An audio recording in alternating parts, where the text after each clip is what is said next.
ഏട്ടൻ വരാൻ വേണ്ടി കാത്തിരുന്നതാണ് ഞാനും കുഞ്ഞൂട്ടോ. പുറത്തു പോയി കുറച്ച് സാധനങ്ങളൊക്കെ വാങ്ങാനുണ്ട്. ഏട്ടൻ്റെ കൂടെ ചുമ്മാ ഇങ്ങനെ കാറിലിരുന്ന് യാത്ര ചെയ്യാൻ എനിക്കും കുഞ്ഞൂനും ഭയങ്കര ഇഷ്ടമാണ്. എന്നാൽ നമ്മുടെ അപ്പൂന് തീരെ ഇഷ്ടമല്ലാത്തൊരു പരിപാടിയാണ് കാറിലും ബസ്സിലും ഓട്ടോയിലും ഒക്കെ ഇരുന്ന് യാത്ര ചെയ്യുന്നത്. അങ്ങനെ നമ്മൾ നേരെ മുട്ടിലെത്തിയിട്ട് കുറച്ച് പച്ചക്കറിയൊക്കെ വാങ്ങിയിട്ടുണ്ടായിരുന്നു കേട്ടോ.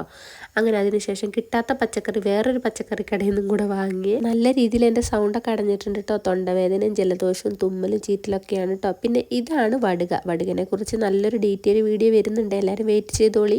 ഏതൊരു ഷോപ്പിൽ കയറിയാലും വന്നത് എന്തിനാന്ന് മറന്നു പോകുന്ന സ്വഭാവം എനിക്കുണ്ട് കേട്ടോ. വേറെ ഒന്നും കണ്ടല്ല, ബാക്കിയുള്ള സാധനങ്ങളെല്ലാം കാണുമ്പോൾ വാങ്ങാനുള്ള സാധനങ്ങൾ പൊതുവേ അങ്ങ് മറന്നു പോകും. വെളിച്ചെണ്ണയ്ക്കൊക്കെ എന്താ വില എന്നാണ് ഞാൻ ഏട്ടനോട് പറയുന്നത്. മക്രോണി കുഞ്ഞുമാണ് ഏട്ടൻ്റെ കയ്യിൽ കൊണ്ടു കൊടുത്തത് കേട്ടോ. അവന് ഭയങ്കര ഇഷ്ടമുള്ളൊരു സംഭവമാണ്. വെറുതെ ഉപ്പിട്ട് വേവിച്ച് കൊടുത്ത് അവൻ അങ്ങനെ കഴിച്ചോളും. 5 രൂപയുടെ 2 ഡയറി മിൽക്ക് വാങ്ങിയതിന്റെ സന്തോഷം നമ്മുടെ കുഞ്ഞുവിന്റെ മുഖത്ത് കാണുന്നത് കേട്ടോ. സാധനങ്ങളെല്ലാം വാങ്ങി നമ്മൾ വീട്ടിലെത്തിയിട്ടുണ്ട്. ഇനി പുതിയ വീഡിയോ ആയിട്ട് കാണാം. ടാറ്റാ.